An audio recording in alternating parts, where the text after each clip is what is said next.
3 ദിവസമായി നടന്നുവന്ന CPM കേന്ദ്ര committee യോഗം അവസാനിച്ചിരിക്കുകയാണ്. തമിഴ്നാട്, ബംഗാൾ, കേരളം ഉൾപ്പെടെയുള്ള സംസ്ഥാനങ്ങളിലെ തെരഞ്ഞെടുപ്പ് വിലയിരുത്തൽ ചർച്ചയായി. കേരളത്തിലെ ഏറ്റ പരാജയം വലിയ തിരിച്ചടിയെന്നാണ് MA ബേബി വ്യക്തമാക്കിയത്. ആഴത്തിൽ പ്രശ്നങ്ങൾ പഠിച്ച് വേണ്ട തിരുത്തലുകൾ വരുത്തുമെന്നും CPM general secretary MA baby വ്യക്തമാക്കിയിട്ടുണ്ട്. അടുത്ത മാസം ആദ്യം സംസ്ഥാന യോഗങ്ങളും ജൂലൈയിൽ പ്രത്യേക കേന്ദ്ര കമ്മിറ്റി യോഗവും ചേരും. ഇതിന് പിന്നാലെ ജൂലൈയിൽ പ്രത്യേക കേന്ദ്ര കമ്മിറ്റി യോഗം ചേർന്ന് വിശദമായ അവലോകനം നടത്തും. അതേസമയം പ്രതിപക്ഷ നേതാവായി പിണറായി വിജയനെ പാർട്ടി തീരുമാനിച്ചതാണെന്നും കൂടുതൽ ചോദ്യങ്ങൾക്ക് പ്രസക്തിയില്ലെന്നും MA ബേബി വ്യക്തമാക്കിയിട്ടുണ്ട്. 3 ദിവസങ്ങളായി ചേർന്ന കേന്ദ്ര കമ്മിറ്റി യോഗത്തിൽ കേരളം, തമിഴ്നാട്, ബംഗാൾ ഉൾപ്പെടെ സംസ്ഥാനങ്ങളിലെ തെരഞ്ഞെടുപ്പിൽ പ്രാഥമിക അവലോകനമാണ് നടന്നത്. കേരളത്തിലെ പരാജയം വലിയ തിരിച്ചടിയെന്നും ആഴത്തിൽ പരിശോധിക്കുമെന്നും ജനറൽ സെക്രട്ടറി MA ബേബി പറഞ്ഞു. അടുത്ത മാസം 5 മുതൽ 8 വരെ സംസ്ഥാന സെക്രട്ടേറിയറ്റ്, സംസ്ഥാന സമിതി യോഗങ്ങൾ ചേരും. യോഗത്തിൽ പോളിറ്റ് ബ്യൂറോ അംഗങ്ങളും പങ്കെടുക്കും.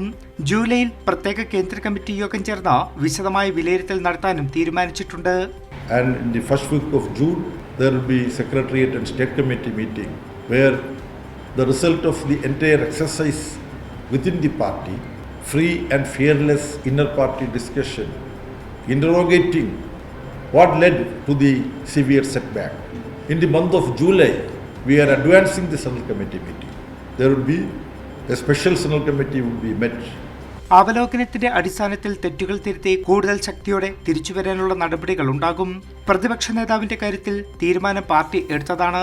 സംസ്ഥാന സെക്രട്ടേറിയറ്റും സമിതിയും ചേർന്നാണ് പിണറായി വിജയനെ തീരുമാനിച്ചത്. ആ തീരുമാനത്തിന് പോളിറ്റ് ബ്യൂറോ അംഗീകാരം നൽകി. മറ്റു ചോദ്യങ്ങൾക്ക് പ്രസക്തിയില്ലെന്നും MA ബേബി വ്യക്തമാക്കി. PB അംഗം കൂടിയാണ് പിണറായി വിജയൻ എന്നുള്ളതുകൊണ്ട് PBയുടെ കൂടെ അറിവോടും സമ്മതത്തോടും കൂടിയാണ് തീരുമാനിക്കുന്നത്. ഇക്കാര്യം PBയുടെ പരിഗണനയ്ക്ക് വന്നപ്പോൾ PB പിണറായി വിജയനെ പ്രതിപക്ഷ നേതാവായിട്ട് തിരഞ്ഞെടുക്കണമെന്ന സംസ്ഥാന സെക്രട്ടേറിയറ്റിൻ്റെ അഭിപ്രായത്തോട് യോജിച്ചു. പോളിറ്റ് ബ്യൂറോ തീരുമാനിച്ചു എന്നുള്ളത് നമ്മൾ മനസ്സിലാക്കിയാൽ മതി. ഒരു പോളിറ്റ് ബ്യൂറോ തീരുമാനിച്ചതാണ്, ആ തീരുമാനമാണ്. CPIM കേന്ദ്ര കമ്മിറ്റി പ്രതിപക്ഷ ഐക്യം തകർക്കുന്ന കോൺഗ്രസിനെ കടന്നാക്രമിച്ചു.